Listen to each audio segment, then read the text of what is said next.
Assalamualaikum warahmatullahi wabarakatuh. Apa kabar anak-anakku yang berada di kelas 3?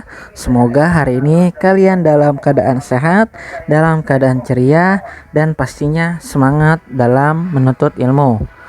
Sebelum kita memulai pelajaran hari ini, mari kita membaca basmalah terlebih dahulu. Bismillahirrahmanirrahim. Hari ini kita memasuki bab yang ketujuh, yaitu hati tentram dengan berperilaku baik.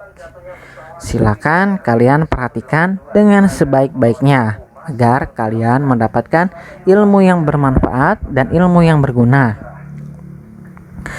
Hati tentram dengan berperilaku baik. Orang yang berperilaku baik hidupnya tentram. Berperilaku baik selalu banyak teman, banyak saudara, dan dicintai banyak orang. Dalam beramal, niatnya karena Allah Subhanahu wa Ta'ala, bukan karena manusia. Di sini ada gambar 7.1 dan gambar 7.2.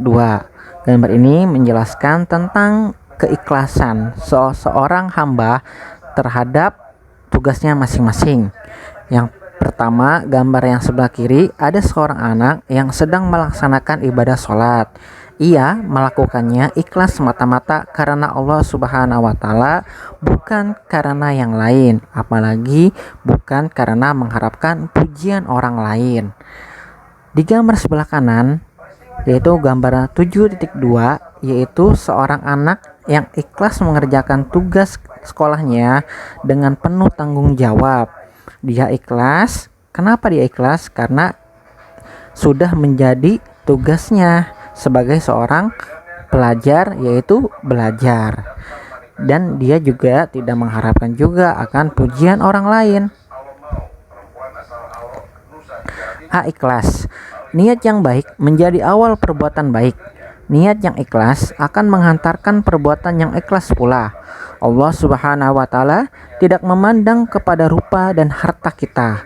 Allah Subhanahu wa Ta'ala melihat hati dan amal kita. Ikhlas artinya mengerjakan sesuatu kebaikan dengan niat hanya kepada Allah Subhanahu wa Ta'ala untuk memperoleh ridhonya.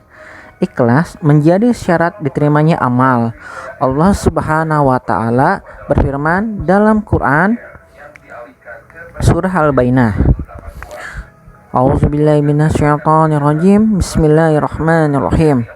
Wa ma umiru illa liya'budullaha mukhlishina lahuddin. Artinya, padahal mereka tidak disuruh kecuali supaya menyembah Allah dengan memurnikan ketaatan kepadanya dalam menjalankan agama. Quran surah Al-Baqarah surah ke-98 ayat ke-5. Amatilah gambar berikut. Di sini ada dua gambar. Pertama gambar yang di sebelah kiri dan gambar yang di sebelah kanan. Kita lihat percakapannya. Lihat, ada duri di tengah jalan. Mari kita buang. Tidak usah, biar ada orang lain menginjaknya. Nah, di sini termasuk perbuatan yang tercela ya, atau perbuatan yang tidak baik yang mengakibatkan kerugian pada orang lain. Sementara kalau dia tidak membuang duri itu, maka orang lain yang menjadi korban, yang menjadi kesakitan karena terinjak oleh duri. Lalu gambar yang sebelah kanan, yaitu kita lihat ada duri di tengah jalan, mari kita buang. Ya betul, kita buang saja agar tidak terinjak orang. Nah, gambar yang di sebelah kanan kalian ini adalah gambar yang menunjukkan perilaku yang baik. Kenapa? Karena dia menyelamatkan orang lain dari bencana, terinjak atau menginjak duri. B. Memohon pertolongan. Allah Subhanahu wa Ta'ala sebagai satu-satunya tujuan dalam beribadah, hanya kepadanya kita memohon pertolongan. Allah Subhanahu wa Ta'ala melarang hambanya memohon pertolongan kepada selain Allah Subhanahu wa Ta'ala. Allah Subhanahu wa Ta'ala berfirman dalam Al-Quran, Iyyaka na'budu wa iyyaka nasta'in. Artinya hanya kepada Engkaulah kami menyembah dan hanya kepada Engkaulah kami memohon pertolongan. Quran Surah Al-Fatihah surah pertama ayat kelima. Memohon pertolongan kepada Allah Subhanahu wa taala dengan cara berdoa kepada Allah Subhanahu wa taala. Berdoa dilakukan setiap hari, baik di waktu sempit maupun di waktu lapang, di waktu sehat maupun sakit, dan di waktu senang maupun susah. Keutamaan berdoa diantaranya Allah Subhanahu wa taala selalu menyertai hambanya yang berdoa kepadanya. Perhatikan gambar berikut ini. Ini adalah salah satu gambar yang sedang meminta pertolongan kepada Allah Subhanahu wa taala. Yang tadi hanya kepada Allah lah kita memohon pertolongan, perlindungan, dan kebahagiaan.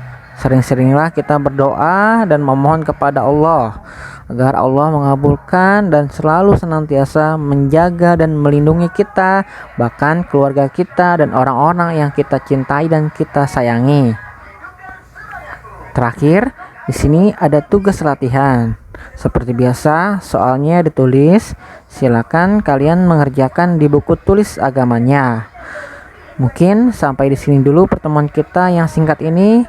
Semoga pertemuan hari ini kalian dapat ilmu yang bermanfaat dan ilmu yang berguna. Kurang lebih Bapak mohon maaf apabila ada kekurangan maupun kesalahan. Billahi taufiq wal hidayah. Wassalamualaikum warahmatullahi wabarakatuh.